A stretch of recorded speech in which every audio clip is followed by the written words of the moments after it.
ओम शांति। आप सभी दर्शकों का हार्दिक स्वागत है। आज हमारे बीच अमिता बहन जी भी पधारे हुए हैं। अमिता बहन जी, आपका भी आज की सेशन में हार्दिक स्वागत है। जैसे कि आप सब विद्यार्थियों को पता है कि विद्यार्थियों के प्रश्न को लेकर हम यहाँ पर चर्चा कर रहे हैं। तो आज का हमारा दूसरा प्रश्न है अमिता बहन जी, कि आजकल देखा जाता है कि बहुत सारे स्टूडेंट के अंदर परीक्षा को लेकर, एग्जाम को लेकर एक डर सा माहौल बना रहता है। तो आज हम बताइए कि इस एग्जाम फियर को हम कैसे दूर करें, परीक्षा रूपी डर को हम कैसे दूर करें और बिल्कुल तनाव फ्री होकर परीक्षा दे सके। तो उस विषय पर आप थोड़ा मार्गदर्शन करिए। हाँ जी। तो जब हम बात कर रहे हैं परीक्षा का भय ना, कि और सभी विद्यार्थियों का जैसे कॉमन क्वेश्चन हो गया है एग्जाम फियर, एग्जाम एंजाइटी। जब एग्जाम आता है तो तनाव होने लगता है, स्ट्रेस होने लगता है। तो सबसे पहले तो ये हम समझे कि परीक्षा अर्थात ना कहा जाता है कि परीक्षाएं हमें परिपक्व बनाने के लिए आती हैं। दूसरी बात कि अगर परीक्षा ही ना हो तो विद्यार्थी जीवन क्या। आप परीक्षा देते हैं तब आपको पता चलता है कि आपने कितना ज्ञान ग्रहण किया, आपके अंदर कितनी एबिलिटी है।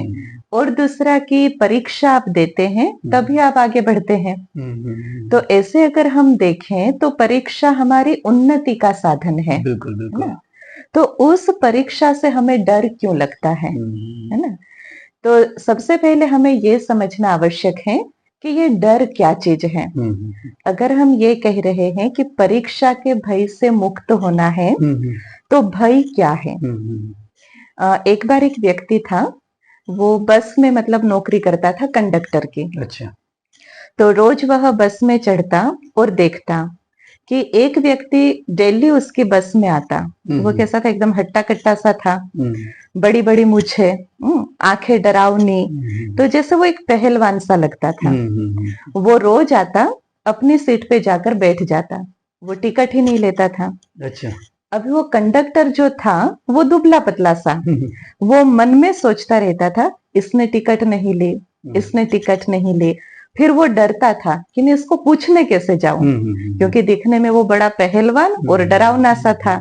तो उसको क्या लगता था, भय लगता था कि मैं इससे बात कैसे करूं कि तुमने टिकट क्यों नहीं ली। तो ऐसे लगातार चलता रहा और कंडक्टर जो था उसके मन में गुस्सा बढ़ रहा है, परंतु वो कर भी नहीं कर सकता कुछ। तो उसने क्या किया कि ऐसे तो नहीं चलेगा, कुछ मुझे करना पड़ेगा। तो उस कंडक्टर ने जिम ज्वाइन कर लिया। अच्छा। हाँ, लगातार 3 महीने तक वो गया, व्यायाम किए, जिम ज्वाइन किया और अपनी भी अच्छे से बॉडी बनाई, मसल वसल्स बना दिए। और फिर 3 महीने के बाद जब उसको लगा कि हाँ अभी मैं एकदम फिट हो गया हूँ, अगर ये कुछ कहेगा तो मैं सामना कर सकता हूँ। तो वो उस दिन एकदम अपने एटीट्यूड में एकदम जोश के साथ वो गया उसके पास और एकदम मतलब जुस्से से कहा कि टिकट क्यों नहीं ली। तो वो पहलवान ने जेब से पास निकाली और कहा पास है। तो फिर वो कंडक्टर बोलने लगा बताया क्यों नहीं। तो पहलवान ने पूछा आपने पूछा नहीं। पहलवान ने कहा आपने मुझे पूछा ही नहीं। तो देखिए कि ये डर क्या है। पहलवान उसको नहीं डरा रहा था, है ना, वो अपने आप सोच क्रिएट करी थी कि ये इसके पास जाऊंगा तो ये शायद मुझे मारेगा या ये मेरे साथ झगड़ा करेगा। उसने तो ऐसा कुछ कहा ही नहीं था, लेकिन कंडक्टर ने अपने मन के विचारों से एक भय क्रिएट कर लिया। तो हम जहां पर ये बात कर रहे एग्जाम फियर, तो एग्जाम फियर नहीं देता है। हम बच्चों को ये कहेंगे कि जब से उन्होंने पढ़ना शुरू किया, पहली कक्षा से वो एग्जाम दे रहे हैं, हर साल दे रहे हैं, पास होकर आगे बढ़ रहे हैं। फिर जैसे जैसे बड़े होते हैं और जहां पर टफ एग्जाम आती है, लाइक बोर्ड की एग्जाम आती है, तो वहां पर फियर क्यों। तो सबसे पहले बात ये समझे कि ये फियर कहो या डर कहो, वो हमारे मन के कमजोर विचार हैं। अच्छा, हमारे मन की ही रचना है। हमारे मन की ही रचना है। सही बात। और हमारे मन की कमजोर रचना, कमजोर विचारों की रचना, इसको हम कहेंगे डर। और ये डर क्रिएट क्यों हुआ। तो कहीं ना कहीं अपने प्रति डाउट, है ना। अच्छा, हाँ। मैं सफल हो सकूंगा या नहीं। जैसे वो कंडक्टर को था हाँ, कि मैं दुबला पतला हूँ, मैं दुबला पतला हूँ, सामना नहीं कर जी, जी, सकता, बिल्कुल। मैं उसको पूछूंगा तो वो क्या वो उत्तर क्या देगा। करेगा? तो ऐसे विद्यार्थी को अपने प्रति कहीं ना कहीं डाउट रहता है अच्छा। कि मैं सफल हो पाऊंगा या नहीं, है ना। फिर डर कब लगता है कि अगर आपने साल भर पूरी तैयारी नहीं करी है, अगर आप एकदम दिनचर्या में चले हो, एकदम एक्यूरेट आपने पढ़ाई करी है, तो आपके अपने ऊपर पूरा विश्वास होगा कि हम ये पास करके ही रहेंगे, है ना। फिर दूसरा होता है कि कहीं ना कहीं स्टूडेंट्स जो होते हैं वो प्रेशराइज हो जाते हैं। अच्छा। या स्कूल में टीचर्स के जैसे कि और जो क्लासेस होते हैं तो उसमें तो टीचर्स इतना प्रेशर नहीं करते हैं, वो लाइटली लेते हैं, लेकिन जैसे ही बोर्ड आता है तो कहीं ना कहीं टीचर्स भी तो ये कहते हैं ना कि हमें हमारे स्कूल का रिजल्ट चाहिए, अच्छा लाना है, अच्छा लाना है, आपको इतने ही मार्क्स लाने हैं, आपको इतने ही परसेंट लाने हैं। फिर माँ बाप बच्चों से जो एक्सेप्टेशन रखते हैं कि इतना तो तुम्हें करना ही है, इतना तो तुम्हें आगे आना ही है, इतने परसेंटाइल लाने ही है। और बच्चे उस समय क्या हो जाते हैं, फिर डरने लगते हैं। जैसे आपको एक प्रैक्टिकल उदाहरण बताती हूँ, जैसे इसी साल का अच्छा। अभी जब ये बोर्ड की एग्जाम चल रही थी तो एक 10th स्टैंडर्ड की बच्ची वो मेरे पास आई और आकर के कहने लगी, दीदी आज मेरा ये सब्जेक्ट का तो अच्छा पेपर गया ही नहीं। अच्छा। तो मैंने कहा कोई बात नहीं, नहीं गया तो भी आगे की तैयारी करो, है ना। आज का सोचने में बैठोगी तो फिर आगे की तैयारी। तो बोलते मैं तो बोलती हूँ कि आगे की तैयारी करो, लेकिन मेरे पापा जो है वो दिन भर से मेरे पीछे पड़े हुए हैं कि तेरा ऐसा पेपर गया है, अभी इतने परसेंट छूट जाएंगे, और तुम्हें आगे नीट में एंट्रेंस नहीं मिलेगा, कैसे मिलेगा। तो बच्चे कहीं ना कहीं अपने को आगे बढ़ाना चाहते हैं, तो कहाँ ना कहाँ पेरेंट्स की ये सोच उनको क्या कर देती है, पीछे ले आती है।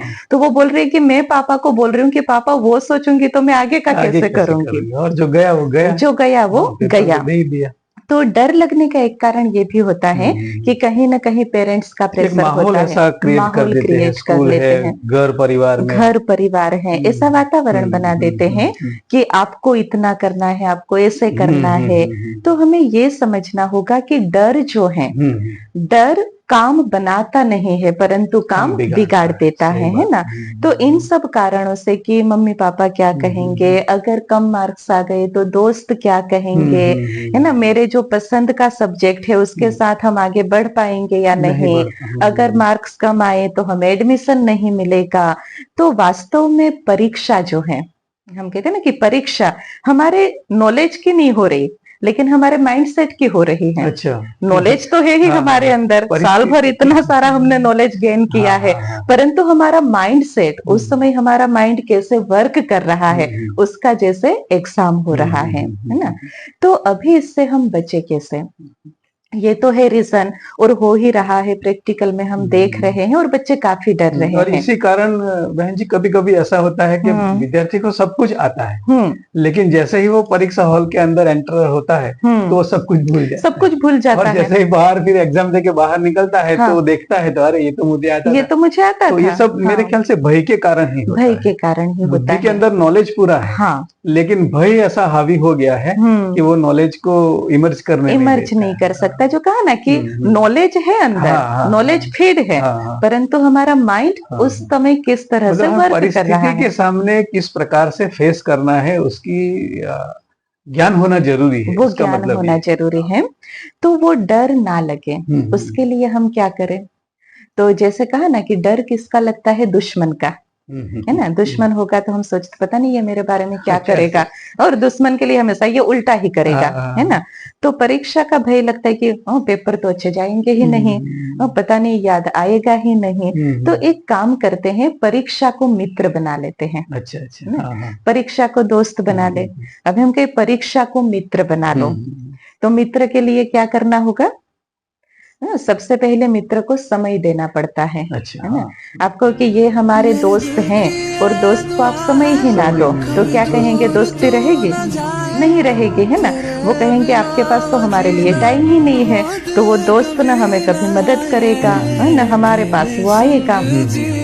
तो परीक्षा को मित्र बनाने के लिए सबसे बड़ी बात कि हमें परीक्षा को टाइम देना है। और परीक्षा को टाइम देना अर्थात क्या कि कुछ ऐसी बातें हैं जो हम अपने जीवन में धारण करेंगे कि यह परीक्षा जो है, बच्चे क्या करते हैं, परीक्षा कब है, हाँ इस डेट को है, इस मंथ में है, अभी तो काफी समय है ना, अभी से क्यों तैयारी करें परीक्षा के हिसाब से। हाँ स्कूल में जाते हैं, पढ़ते हैं, लाइटली जाना है, पढ़ना है, और जैसे परीक्षा नजदीक आ गई, अभी 1 मंथ बाकी है, 2 मंथ बाकी है, तो फिर एकदम से बैठ जाते हैं। तो वो कहीं ना कहीं डर उस समय आ ही गया है, प्रेशर आ गया है, और उस प्रेशर के साथ, उस डर के साथ जब पढ़ना शुरू करते हैं तो वो तो याद रहना ही नहीं है, और जल्दबाजी भी हो जाएगी, समय भी नहीं, जल्दबाजी भी हो जाएगी, वो इतना अंडरस्टैंड करके नहीं पढ़ पाएंगे। तो जैसे ही हमारे क्लास की शुरुआत होती है, सिर्फ 10th या 12th के बच्चों के लिए नहीं, परंतु जिसे भी क्लास में बच्चे अभ्यास कर रहे हैं, तो शुरुआत से ही अपनी पढ़ाई ऐसे करें कि ये पढ़ाई किस लिए है, परीक्षा में पास होने के लिए। इस बात का ध्यान रखें, शुरुआत से ही पढ़ाई हमारी ऐसे हो, पहले ही दिन से, कि ये सब हम पढ़ रहे हैं क्योंकि ये परीक्षा में आने वाला है ना। तो जब हर बात हम ऐसे पढ़ेंगे तो कोई भी बात हमारे माइंड से छूटेगी नहीं, मिस नहीं होगी। तो एक तो है कि हमें तैयारी पहले से करनी है, लास्ट मोमेंट पर तैयारी नहीं। दूसरी बात उसके लिए ये है कि जितना हो सके हम अपने टाइम को मैनेज करें, अर्थात के टाइम को व्यर्थ ना गवाइए, क्योंकि जैसे ही शुरुआत होती है, एक होता है कि वेकेशन हो जाता है, फिर वेकेशन में सभी बच्चे अपने अपने जगह पर होते हैं, दूर होते हैं, जैसे ही स्कूल खुलता है तो दोस्त सब आपस में मिलते हैं, तो थोड़ा टाइम किस में जाता है, वो मिलने जुलने में ही चला जाता है, आपने क्या किया, आपने क्या नया किया, साथ में पढ़ाई भी चल रही है। लेकिन ऐसे करना है हमें कि समय को व्यर्थ नहीं गंवाना है, और समय व्यर्थ कहाँ पर जाता है वो अपने आप चेक करना है, क्योंकि हर एक की हॉबीज अलग अलग होती है ना। किसी को खेलने में ज्यादा रुचि होती है, किसी को बैठ करके गपशप करने में ज्यादा रुचि होती है, किसी को टीवी देखने में ज्यादा रुचि होती है, किसी को बातें करना अच्छा लगता है, किसी को मोबाइल फोन पे घंटों घंटों बातें करना अच्छा लगता है, पता ही नहीं चलता कि 1 घंटा, 1.5 घंटा, 2 घंटा कहाँ चला गया। तो वो हर एक को अपनी आदत को चेक करना है कि मेरा टाइम कहाँ पर वेस्ट जाता है। तो एक तो ये बहुत जरूरी है कि अपने समय को व्यर्थ ना गवाएं। हम ये नहीं कहते कि आपको खेलना नहीं है, आपको बात नहीं करना है, आपको टीवी नहीं देखने, सब कुछ करो, लेकिन समय मर्यादा में, जितना आवश्यक है। कि हमें पढ़ाई, विद्यार्थी जीवन के लिए सबसे महत्वपूर्ण क्या है, पढ़ाई। बाकी सब साइड की चीजें हैं, हाँ वो करते रहो, साथ में एंटरटेनमेंट होना चाहिए, परंतु वो हमारे जीवन का एम नहीं है, लक्ष्य नहीं है। जैसे कहा ना कि इतने साल जो पढ़ाई के वर्ष हैं, उसके अंदर आप कड़ी मेहनत कर लो, फिर उसके बाद तो आप फ्री हो इन सब चीजों के लिए, आप जितना चाहो करो, है ना। तो समय को कहीं पर व्यर्थ नहीं गंवाओ। फिर एक बात ये करनी है कि टाइम टेबल को सेट करो, कैसे हमें पढ़ाई पढ़नी है। जैसे आपको ये लगता है कि कोई सब्जेक्ट बहुत ही डिफिकल्ट है, तो उसको क्या करो, वो डिफिकल्ट सब्जेक्ट को ज्यादा समय दो। कोई सब्जेक्ट लगता है ये तो मेरे लिए बहुत आसान है, मुझे इसमें मजा आता है, कुछ भी मेरे लिए ये समझना डिफिकल्ट नहीं है, तो उसको कम समय दो। ऐसे नहीं कि आप सभी सब्जेक्ट को एक जैसा समय दे रहे हो, जो कठिन है उसको भी उतना, जो आसान है उसको भी उतना, ऐसे नहीं होना चाहिए।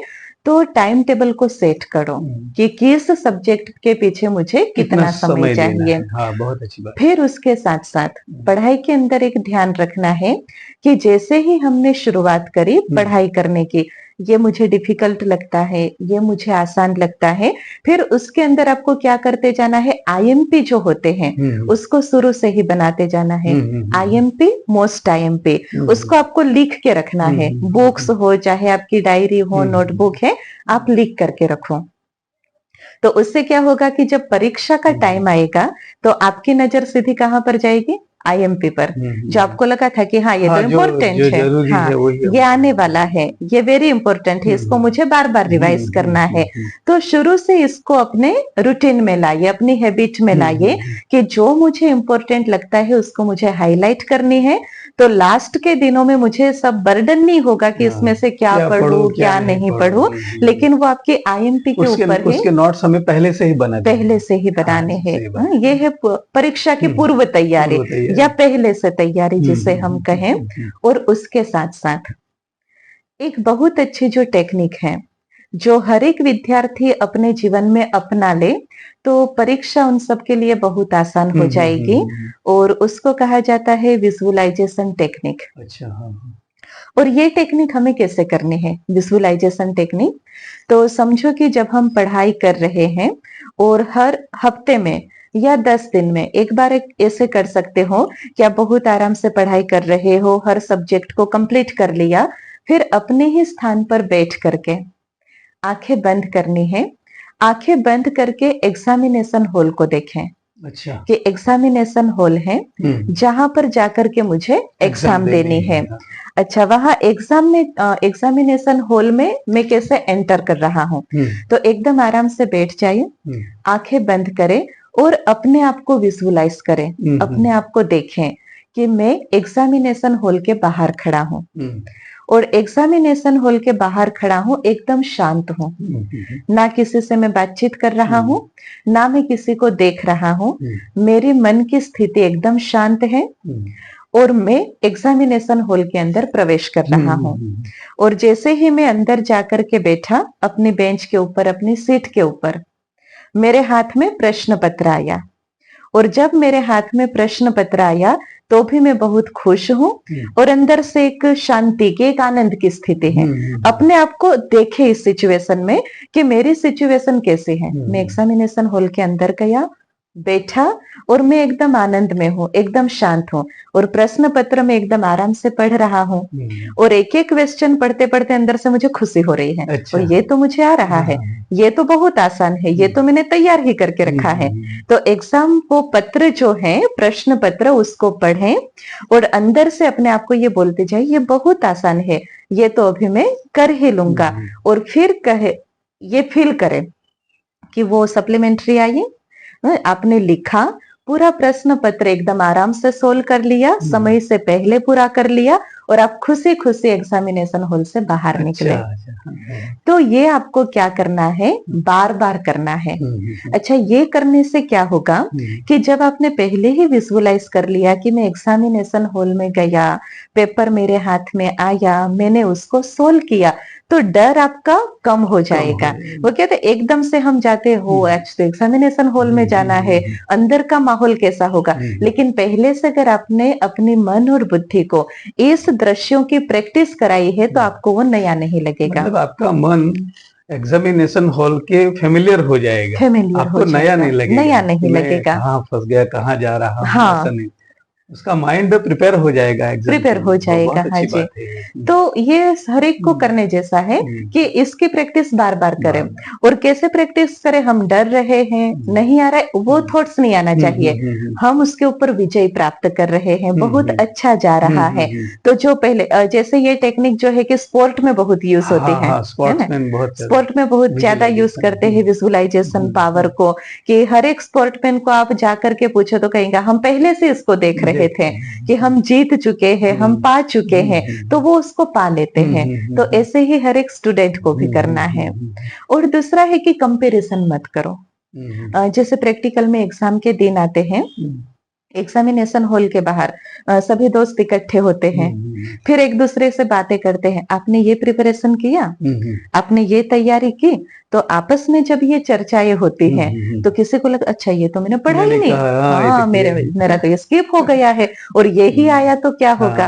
अच्छा, उसमें से भी जिसको हम मानते हैं कि ये तो स्कूल का ब्रिलियंट स्टूडेंट है, और अगर उसने बोल दिया हाँ कि ये मैंने पढ़ा है और मुझे तो श्योर है कि ये आने वाला है, तो बाकी सब तो वैसे ही वहां पर ये हो जाते हैं। और जैसे ही वो डर के साथ अंदर जाते हैं तो डर क्या करता है, आसान काम को मुश्किल बना देता है। एक जस्ट हम सिंपल उदाहरण लें, जैसे मोबाइल को साइलेंट करना, कितनी आसान चीज है, हर कोई कर सकता है कि मुझे मोबाइल को साइलेंट कैसे करना है। लेकिन जब कोई ग्रुप डिस्कशन हो रहा है, कोई सत्संग हो रहा है, कोई प्रोग्राम हो रहा है जहां पर ज्यादा संख्या में लोग बैठे हुए हैं, कोई सेमिनार हो रहा है और वहां पर स्ट्रिक्टली लिखा हुआ है कि यहाँ पर आपको मोबाइल यूज नहीं करना है, और समझो कि बाई चांस किसी का फोन अनजाने में वहां पर रिंग बज गई, अच्छा उस समय उसको साइलेंट करने की जो स्थिति होती है, जो क्रिया होती है, वो कैसी होती है? बहुत हड़बड़ाहट वाली होती है, एकदम हड़बड़ा जाते हैं, साइलेंट ही नहीं होता है, उससे कहाँ से करना है। कभी कभी तो वो बाजू वाले को दे देते हैं कि आप मेरा फोन साइलेंट करके दो।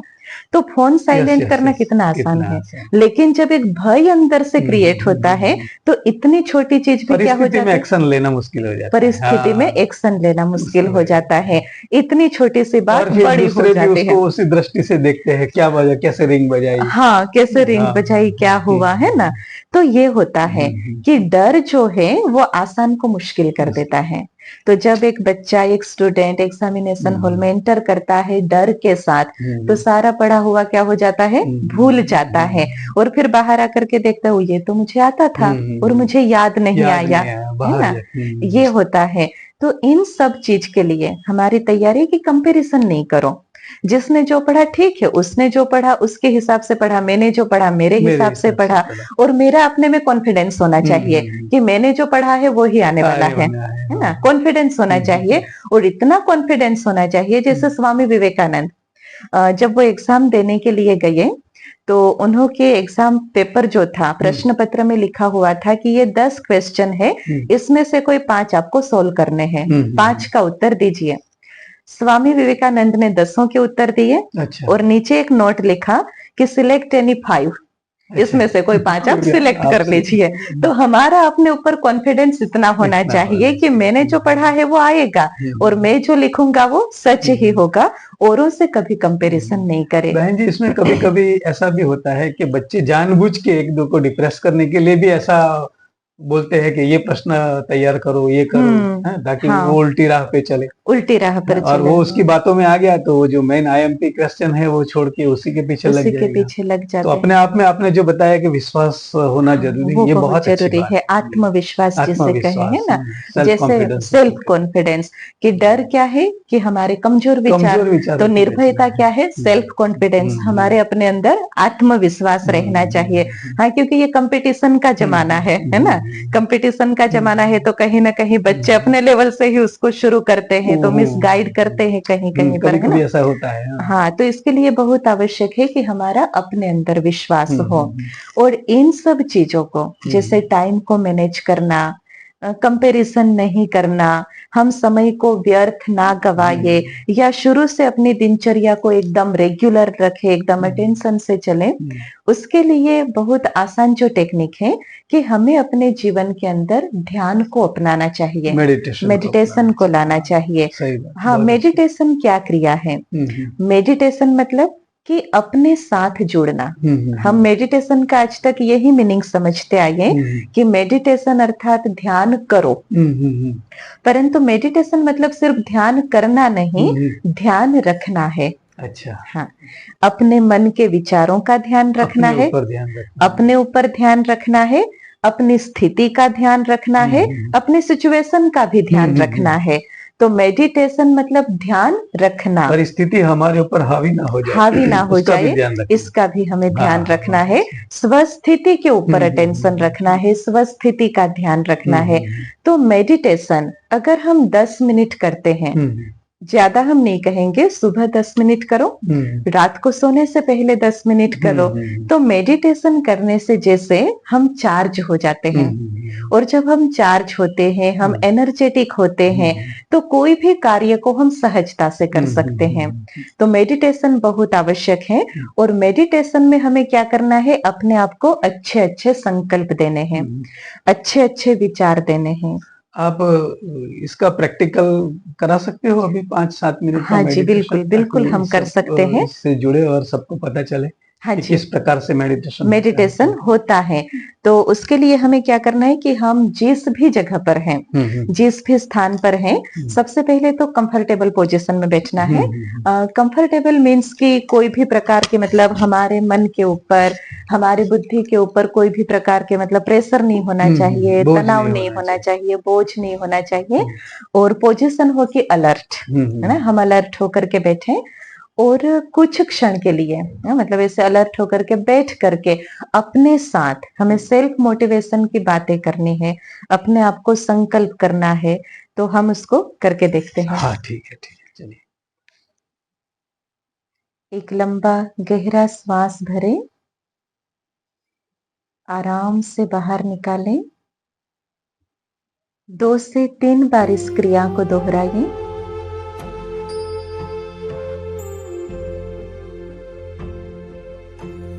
ओम शांति। कुछ क्षण के लिए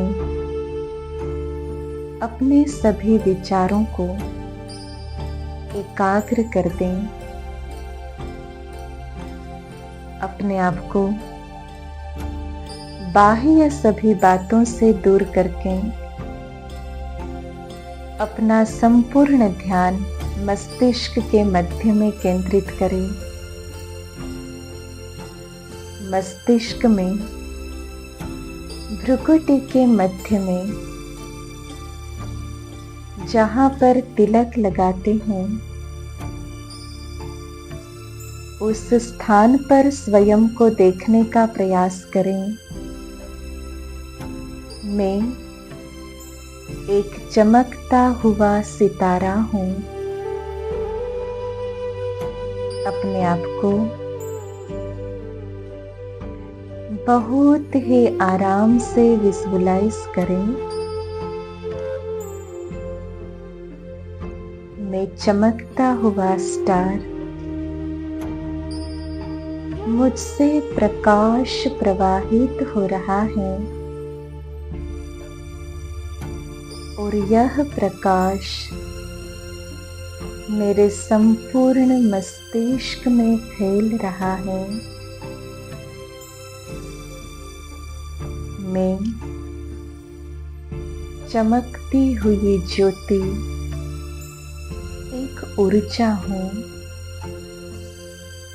मैं अत्यंत शक्तिशाली हूँ। कोई भी कार्य मेरे लिए असंभव नहीं है। हर कार्य में सफलता मेरे लिए निश्चित है।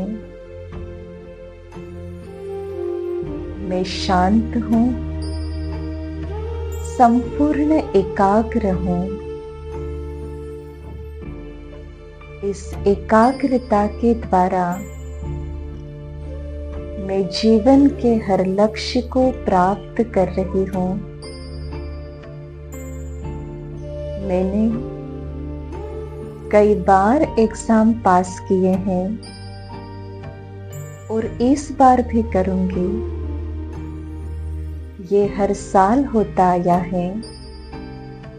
ये मेरे लिए कोई बड़ी बात नहीं है। अपने आप को देखें कि मैं चमकता चैतन्य सितारा और मुझसे शक्तियों के प्रकंपन चारों ओर फैल रहे हैं।